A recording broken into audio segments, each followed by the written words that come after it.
योगायोगाने रावसाहेब त्या दिवशी अकस्मात घरी आले. काही कामासाठी ते दिल्लीला जाणार होते. दिल्लीला येऊ नका असा फोन त्यांना विमानतळावर आला. ज्यांना भेटायला ते दिल्लीला जाणार होते ते काही कारणास्तव कोलकात्याला जाणार होते. त्यांनी दिल्लीला जाणे रद्द केले व ते घरी परत आले. त्यांची पत्नी नलिनी याची यांना काहीच कल्पना नव्हती. रावसाहेबांनी त्याच्या फ्लॅटचा दरवाजा स्वतःच्या किल्लीने उघडला. आतून जोरजोरात हसण्याचे आवाज येत होते. प्रथम आवाज दिवाणखान्यातून येत आहे असे त्यांना वाटले. आत गेल्यानंतर त्यांच्या लक्षात आले हा आवाज बेडरूममधून येत आहे. काहीही न बोलता ते हॉलमध्ये तसेच बसून राहिले. नलिनीला अर्थात रावसाहेब घरी आल्याची काहीच कल्पना नव्हती. ते दिल्लीला गेले अशी तिची समजूत होती. रावसाहेब दिल्लीला गेले म्हणून तिने आपल्या मित्राला फोन केला होता. तो नेहमीप्रमाणे ताबडतोब हजर झाला. रावसाहेब दिल्लीला गेले आहेत अशा कल्पनेने ती निवांत होती. बेडरूमचा दरवाजा उघडावा असे एकदा त्यांना वाटले, परंतु पुनर्विचार करून काहीही न बोलता ते स्तब्धपणे बसून राहिले. प्रथम त्यांना वाटत होते की त्यांच्या पत्नीने टी व्ही लावला आहे आणि टी व्हीवर एखादा कार्यक्रम चालू आहे. थोड्याच वेळात त्यांच्या लक्षात आले की हा टी व्हीवरील कार्यक्रम नाही, शयनगृहात आणखी कोणीतरी आहे आणि हास्यविनोद चालला आहे. रावसाहेब संकुचित मनाचे नक्कीच नव्हते. पत्नीला मित्र असू नये असेही त्यांचे मत नव्हते, परंतु दिवाणखान्यात बसून गप्पा का मारीत नव्हते असा स्वाभाविक प्रश्न त्यांना पडला. आपल्या शयनगृहात बसून कोण्या परक्याने गप्पा माराव्यात हे त्यांना जरा विचित्र वाटले. जरा वेळाने हास्यविनोदाचे आवाज बंद झाले. दरवाजा उघडून कोणीतरी बाहेर येईल म्हणून ते जरा सावरून बसले. बाहेर कोणी आलेच नाही. आता मात्र त्यांचे मन चांगले संशयग्रस्त झाले. ते आल्याचे कळू नये म्हणून त्यांनी त्यांची बॅग लपवून ठेवली आणि तडक ते बाहेर पडले.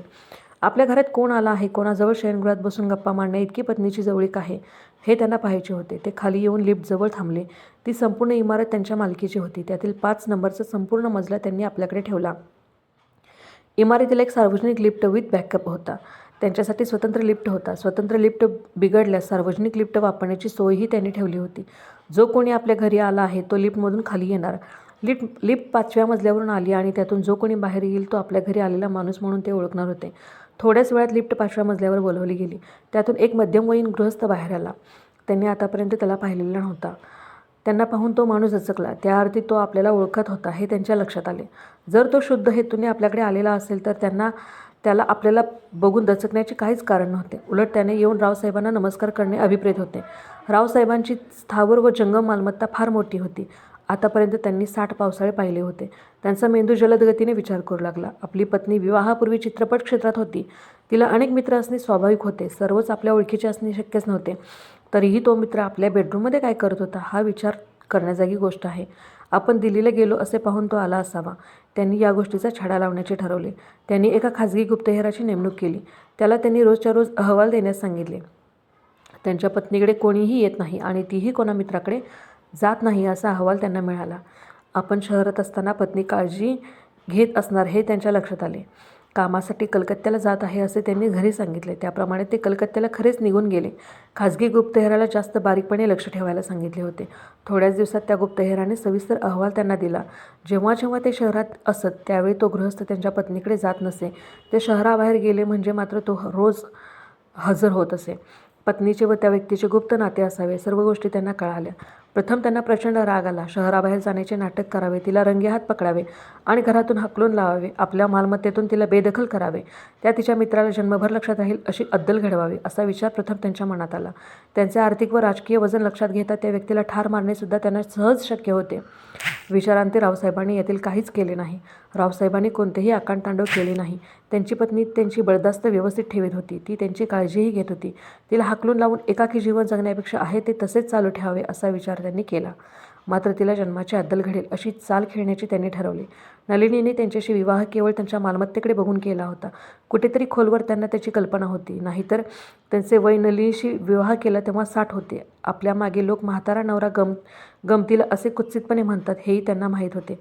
फक्त त्यांनी आपले मृत्यूपत्र बदलायचे ठरवले. विवाहानंतर केलेल्या मृत्यूपत्रात त्यांनी आपल्या बहुतेक सर्व इस्टेट पत्नीच्या नावाने केली होती. त्याचे आई वडील हयात नव्हते. त्यांना बहीणही नव्हती.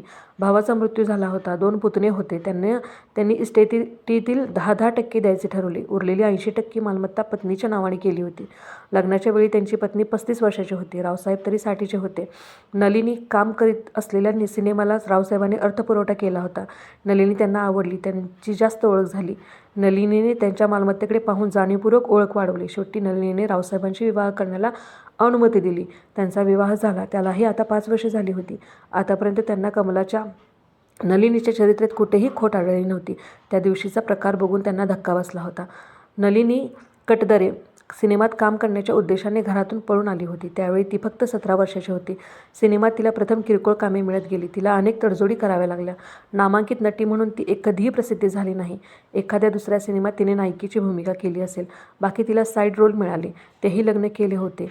ते अयशस्वी झाले. वर्षभरात तिचा घटस्फोटही झाला होता. रावसाहेबांना या सर्व गोष्टी माहीत होत्या. त्यांची पहिली पत्नी निवर्तली होती. मूलबाळ कोणीही नव्हते. इस्टेट भरपूर होती. कामधंद्याचा पसारा मोठा होता. त्यांना आधाराची गरज होती. नलिनी उर्फ कमलाने ही गोष्ट बरोबर ओळखली. तिलाही विशेष भूमिका मिळत नव्हत्या. आता तर तिला आईच्या भूमिका मिळत होत्या. तिलाही आधाराची गरज होती. रावसाहेबांचा पैसा, मालमत्ता यावर तिचा डोळा होता. त्यांच्याशी तिने जाणीवपूर्वक घसट वाढवली. ते अर्थपुरवठा करणारे असल्यामुळे वारंवार सेटवर येत असत. नलिनीने त्यांना आपल्या जाळ्यात ओढले. कोणी कोणाला जाळ्यात ओढेल हाही एक संशोधनाचा विषय होऊ शकेल. काहीही असो, परंतु ते दोघे विवाहबद्ध झाले. गेली 5 वर्षे त्यांची आनंदात गेली होती. पत्नी जरी सिनेमा क्षेत्रात असली तरी तिच्या वर्तणुकीत त्यांना कुठेही खोट आढळली नव्हती. त्यांनी अगोदरच एक मृत्यूपत्र केले होते. त्यात त्यांनी 50% मालमत्ता आपल्या 2 पुतण्यांमध्ये समसमान वाटली होती. 50% मालमत्तेचा विश्वस्त धनी स्थापन केला होता. विवाहानंतर त्यांनी आपले मृत्यूपत्र बदलले होते. पुतण्यांना 10% व 80% पत्नीच्या नावाने केले होते. आता त्यांनी पुन्हा मृत्यूपत्र बदलायचे ठरवले. नवीन मृत्यूपत्र बाद करून त्यांनी पूर्वीचेच मृत्यूपत्र कायम ठेवले. सर्व गोष्टी त्यांनी कायदेशीर केल्या. मात्र पत्नीला याची काहीही दाद लागू दिली नाही. नलिनीला 80% मालमत्ता तिच्या नावाने आहे असे वाटत होते. ते मृत्यूपत्र त्यांनी तिला दाखवले होते, त्यामुळे ती खुशीत होती. नवीन मृत्यूपत्रात नलिनीला एक कपरदेखीही मिळणार नव्हती. लग्न झाल्यापासून गेली 5 वर्षे कदाचित तिचे नाते त्या माणसाबरोबर असावे. कदाचित अगोदरपासूनही असावे.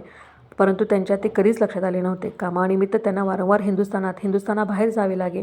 ते बाहेर गावी गेले किंवा परदेशात गेले की असे पाहून तिचे नाते चालू होई. त्यांना कधीही पत्नीचा संशय आला नव्हता. ती आपल्याशी प्रामाणिक आहे असे त्यांना वाटत होते. आजही ते दिल्लीला गेले असते तर ही गोष्ट त्यांच्या लक्षात आली नसते. दिल्लीचे जाणे त्यांचे रद्द झाले. ते तडक घरी आले. त्यांनी पत्नीला तसे अगोदर कळवलेही नाही. त्यांना पत्नीला सरप्राईज द्यायचे होते. पत्नीला सरप्राईज देण्याऐवजी त्यांनाच तिच्याकडून हे असे सरप्राईज मिळाले.